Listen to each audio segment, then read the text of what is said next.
2023년에는 어떤 것들이 달라질까? 오늘은 일상생활에 큰 영향을 미칠 주요 제도 11가지를 정리해보았습니다. 첫 번째로는 6월 28일부터 나이 기준이 만 나이로 통일됩니다. 다만 병역이나 청소년 담배 및 주류 구매 등 또래 집단의 법을 일괄적으로 적용할 필요성이 있는 경우에는 각 법령의 연 나이를 기준으로 한다는 규정이 마련돼 있어 만 나이가 적용되지 않습니다. 두 번째로는 최저시급은 지난해보다 5% 오른 9,620원이 됩니다. 월급으로 환산할 경우 주 40시간 근무 기준 201만 580원으로 월 환산액이 200만 원을 넘은 건 처음이며 연봉으로는 2,412만 6,960원입니다.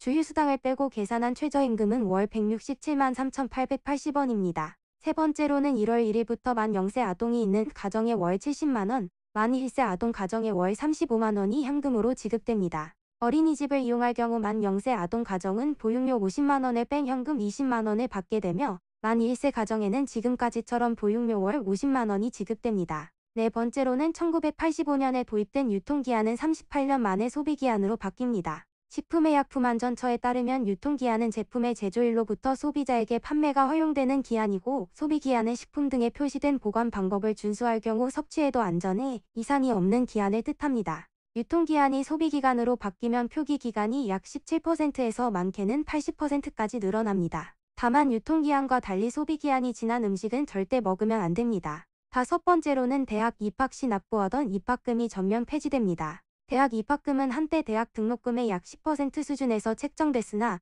등록금과 달리 입학금의 책정 근거 및 사용 목적이 불분명하다는 지적이 제기되어 왔습니다. 2019년 고등교육법 일부 개정 법률안이 통과되면서 국공립대학교는 입학금을 폐지했지만 일부 사립대는 입학금을 유지해왔습니다. 여섯 번째로는 고교학점제가 시행됩니다. 당초 올해 2025년부터 모든 고교에 전면 도입하겠다는 계획이었지만 사실상 2년 앞당긴 것입니다. 다만 고교학점제의 핵심 제도 중 하나인 미이수 제도는 당초 계획대로 2025년부터 적용됩니다. 일곱 번째로는 2023년 학교에 들어오는 신입생들은 더 이상 체크무늬 교복을 입을 수가 없게 되었습니다. 버버리가 한국 교복의 체크무늬 교복이 자사의 체크무늬를 베낀 것 아니냐며 소송을 걸어온 탓인데요. 가로 세로 3개의 선이 교차되는 버버리 특유의 체크무늬는 버버리가 직접 개발한 것이기 때문에 3표건으로 보호받고 있습니다. 그렇기 때문에 법원에서도 버버리의 손을 들어주었고 버버리 체크를 베낀 교복들은 전부 교체하도록 지시한 것이라고 합니다. 여덟 번째로는 무보험 배달 오토바이가 사라집니다.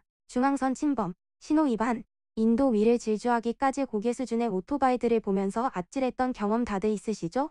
그런데 더 충격적인 것은 이런 오토바이 중에서 책임보험을 들지 않은 오토바이가 많고 그 수치가 절반이 넘는다는 것인데요. 이 때문에 오토바이로 인한 피해를 입은 사람들까지 제대로 된 보상을 받지 못하는 경우가 발생하기까지 했다고 합니다. 이에 정부에서는 2023년부터 무보험 차량들의 등록이 아예 말소되는 법을 제정해 시행한다는 소식을 발표했습니다. 모든 오토바이들은 의무적으로 보험에 가입해야 하며 체계적인 등록을 통해 오토바이를 더 꼼꼼하게 관리할 수 있게 된다고 합니다.